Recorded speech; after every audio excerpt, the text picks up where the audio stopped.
Nagsimula ang pelikula sa isang ex-convict na si Frank na tila nais ng magbagong buhay.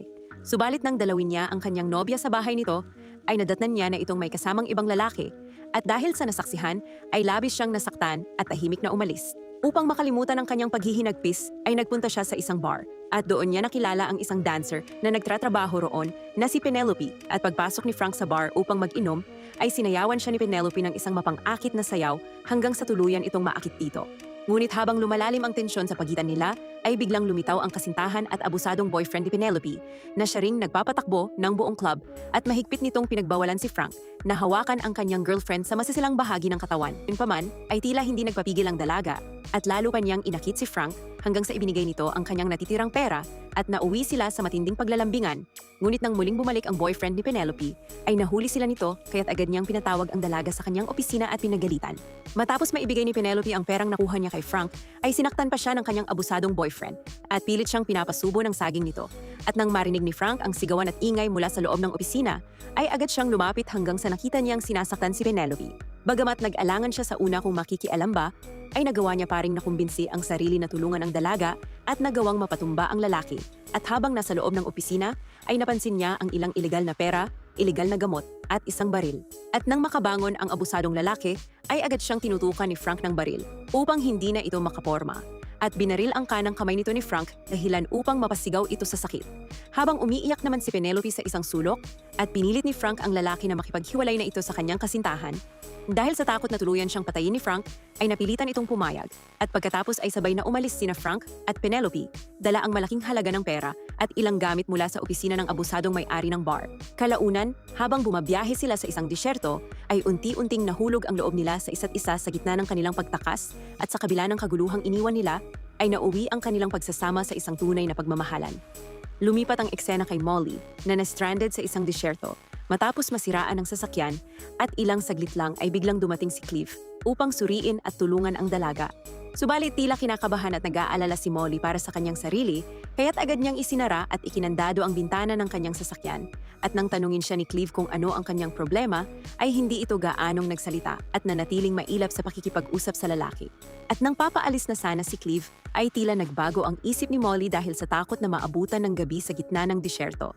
Kaya naman tinanggap na nito ang tulong ng lalaki at nang ihanda na ni Cliff ang kanyang sasakyan upang hilahin ang nasirang kotse ni Molly, ay pinasakay niya ang dalaga sa unahang upuan ng kanyang sasakyan. Bagamat natatakot dahil hindi ito pogi, ay hindi pa nito lubusan na kilala ang lalaki, ay pilit pa ring pinapakalma ni Molly ang kanyang sarili habang sila ay bumabiyahe. At nang makarating sila sa isang motel, ay makikita ang isang babaeng umiiyak sa bintana habang nakatingin sa kanila. Hanggang sa makakita si Molly ng telepono at agarang tinawagan ng kanyang ama upang ipaalam na siya ay na-stranded sa disyerto. Gayunpaman ay napatigil siya sa pakikipag-usap nang biglang dumating si Cliff at ibinigay sa kanya ang susi ng kanyang silid sa motel. Makalipas ang ilang sandali ay dumating ang asawa ni Cliff na si Mabel at magalang na binati si Molly. Dahil dito ay bahagyang napawi ang kanyang takot sapagkat nakita niyang may isa pang babae sa lugar. At pagkatapos ay agad nang pumasok si Molly sa kanyang silid. Habang patuloy na bumabiyahe sina Frank, ay nakita nila si Chisos na nakaharang sa daan at tila nakikisakay sa kanila. Subalit nang sabihin niya ito kina Frank at Penelope, ay hindi sila pumayag at sa halip ay ibinigay na lamang ang calling card ng isang sheriff. Nang makarating sila sa motel kung saan naroon si Molly, ay tila nataranta sina Cliff at ang kasamahan nitong si Cookie na may tila dinadalang bagay papalabas ng motel. At pagkababa ni na Frank, ay agad silang kumuha ng silid para sa kanilang dalawa ni Penelope. At pinaalalahanan ni Cliff si Frank na may libreng inumin mamayang gabi sa motel at nang handa na nilang kunin ang kanilang mga gamit, ay laking gulat nila nang biglang lumabas si Cookie mula sa kanilang sasakyan at sinabing nililinis niya lamang ang loob nito. At nang makita ni Cookie na papunta na sa kanilang silid sina Frank, ay agad niyang hinila ang isang tila may laman na katawan palayo sa motel. Kinagabihan, habang kakatapos lamang maligo ni Molly, ay nakarinig siya ng kakaibang mga yabag sa labas ng kanyang silid. At nang sumilip siya sa bintana, ay laking gulat niya nang makita si Cookie na may dalang binti ng tao.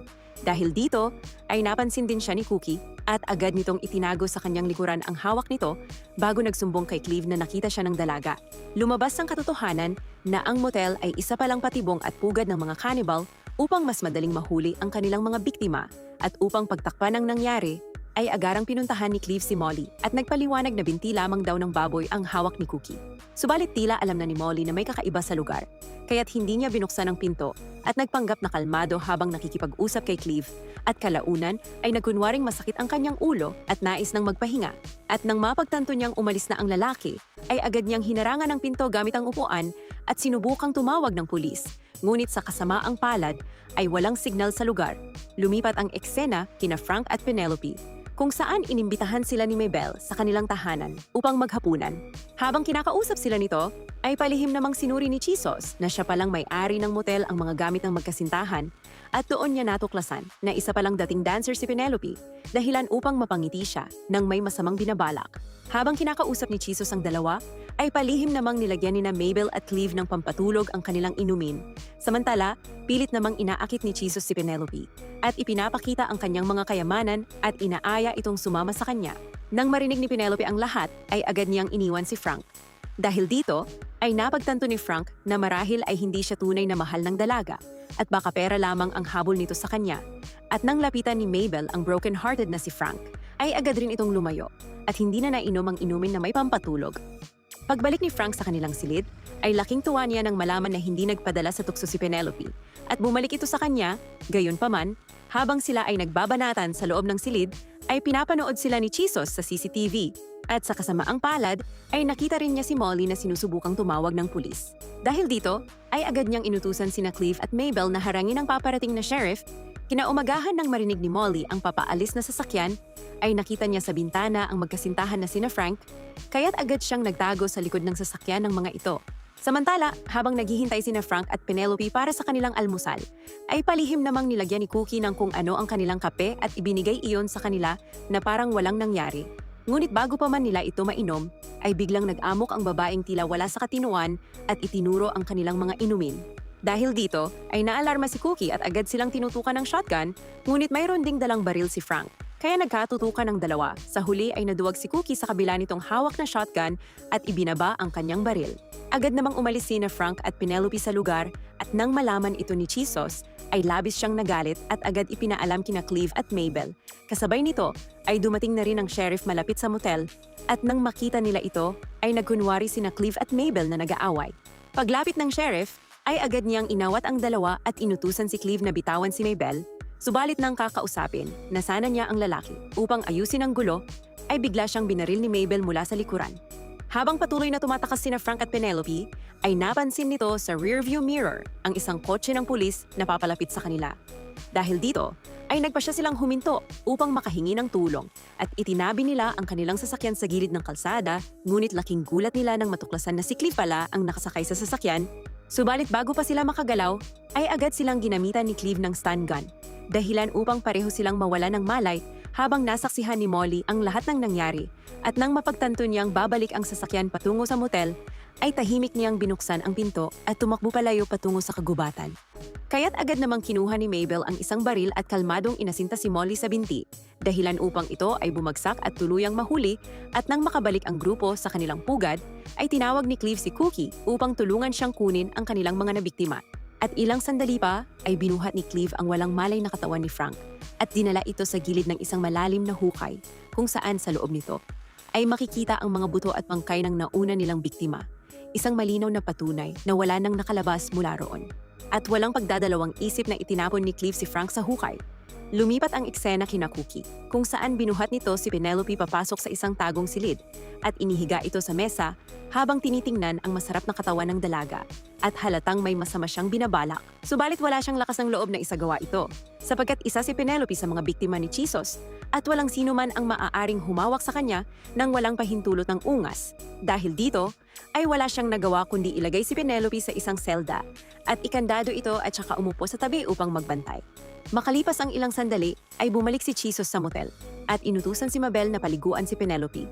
Habang kinukutkot nito ang mani ni Mabel, habang sila ay nag-uusap, ngunit sa kasamaang palad, ay dumating si Cleve at nakita ang lahat ng pagtataksil ng kanyang asawa. Gayunpaman, ay wala siyang nagawa kundi tumitig mula sa malayo at galit na galit ngunit walang magawa kaya't agad siyang tumalikod at umalis na mabigat ang loob. Aray ko! Kalaunan ay nagising si Penelope dahil sa malamig na buhos ng tubig mula sa host. Kaya't agad siyang napayuko sa isang sulok. At maya't maya ay pumasok si Jesus na may dalang upuan at umupo sa kanyang harapan. At diretsahan nitong sinabi na gusto niya ang dalaga at kinumbinsi itong manatili na lamang sa kanyang tabi. Ngunit walang pag-aalinlangan na tinanggihan siya ni Penelope. At mariing sinabing mahal na mahal niya si Frank. At dahil dito ay tahimik na tumalikod si Jesus at nagtungo kay Frank, kung saan tiningnan niya ang binatang nakakulong sa hukay. At tinuksupan niya ito sa pagsasabing napakaganda at napaka-sexy ng kanyang nobla, kung saan gusto niya itong bimbangin. Ag nang marinig ito ni Frank, ay nagngit-ngit ito sa galit ngunit wala siyang magawa, kundi panoorin si Jesus habang nagmamayabang bago umalis. Kinagabihan, ay nagising si Molly sa likod ng kotse ng sheriff at sa labas ng bintana, ay nakita niya si Cleve na sinasakal si Mabel dahil sa natuklasan nitong pagtataksil sa kanya at nang matapos patain si Mabel, ay dahan-dahang lumapit si Cleve sa sasakyan.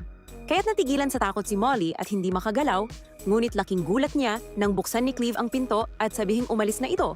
At hindi niya alam kung bakit siya pinakawalan, ngunit alam niyang iyon na ang tamang pagkakataon upang makatakas. Samantala sa loob ng selda, ay nahawakan ni Penelope ang isang pako sa sahig at palihim niya itong itinago sa kanyang likuran at nagkunwari siyang nag-uunat ang katawan na parang walang nangyari, habang si Cookie naman ay nakatitig sa kanya habang kumakain. Maya't maya ay inakit ni Penelope si Cookie, dahilan upang tuluyan itong matukso, hanggang sa pinalabas siya nito mula sa selda. Ngunit upang makasiguro ang ungas ay nilagyan muna niya ng tanikala ang isang paa ng dalaga bago tuluyang binuksan ang pinto. Habang maingat at kalmadong inaakit ni Penelope ang ungas na ito upang ilihis ang atensyon nito, sa kabilang eksena ay halos himatayin na si Frank sa init sa loob ng malalim na hukay. Hanggang sa bigla siyang may narinig na ingay mula sa itaas. At pagtingala niya ay nakita niya si Cleve na may hawak na Biblia at tila nangungumpisal tungkol sa kanyang mga kasalanan. Dahil dito, ay umasa si Frank na baka iligtas siya ni Cleve bilang kabayaran sa mga nagawa nitong kakupalan. Ngunit hindi kayang pagtaksilan ni Cleve si Jesus, kaya tila mas nanaisin pa niyang wakasan ang kanyang buhay. At pagkakataong iyon ay nagamit ni Frank ang katawan nito upang makaakyat at makatakas sa hukay. Samantala, nang handa na si Penelope sa kanyang plano, ay mas lalo pa niyang inakit si Cookie hanggang sa tuluyan nang tumayo ang kanyang taguro. At nang makita niyang abala at nang gigigil na ito sa kanya, ay mabilis niyang tinusok ang mata nito gamit ang nakatagong pako, dahilan upang mapasigaw ito sa sakit. Ngunit bago pa niya makuha ang susi, ay hinawakan ni Cookie ang kanyang binti. At sa kabutihang palad, ay dumating si Frank at agad binuksan ang pinto, habang paulit-ulit niyang hinampas ang tubol hanggang sa ito ay mamatay. At pagkatapos, ay agad na tumakbo palabas ang dalawa at sumakay sa kotse. Ngunit hindi pa sila nakakalayo nang biglang lumitaw si Jesus sa gitna ng daan at upang tuluyan ng makatakas, ay idiniin ni Frank ang silinyador at naghanda na banggain ang lalaki. Subalit sa hindi maipaliwanag na dahilan, ay biglang namatay ang makina ng sasakyan. At kahit anong pilit ni Frank na paandarin muli ang kotse, ay ayaw itong mag-start. Dahil dito ay dahan-dahang lumapit si Jesus habang naninigas sa takot sina Frank at Penelope. At sa gitna ng kanilang pangangamba ay taimtim silang nagdasal at pilit na pinapatatag ang isa't isa. Hanggang sa muling sinubukan ni Frank na paandarin ang sasakyan at biglang umandar ang makina na tila isang himala. Kaya't agad niyang ikinambyo ang sasakyan at pinaharurot patungo kay Jesus. Sa kabila ng tila ginagawa nitong ritual upang pigilan sila, ay hindi nito kinaya at tuluyang nabangga. Matapos ang lahat, ay sinabi ni Frank na maaaring may alam si Jesus sa mga ritual. Ngunit hindi nito kayang talunin ang kanilang pagmamahalan at pananampalataya at sa kanilang pagkakaligtas ay lalo pang tumibay ang kanilang samahan. At sa sandali ding iyon, ay lumabas mula sa mga damuhan si Molly na may galit na tingin kay Jesus at lumapit hanggang sa inihiyan niya ito sa mukha bilang paglalapastangan at saka binaril bago tuluyang umalis. At dyan nagtatapos ang ating Tagalog movie recap. Kung nagustuhan ninyo ang ating video, ay huwag nyo namang kalimutang mag-like, share, and subscribe. Maraming salamat. Take care always.